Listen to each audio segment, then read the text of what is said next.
بسم الله الرحمن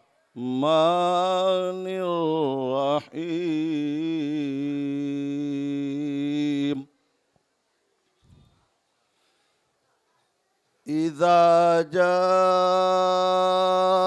نصر الله والفتح ورأيت الناس يدخلون في دين الله أفواجا فسبح بحمد ربك واستغفره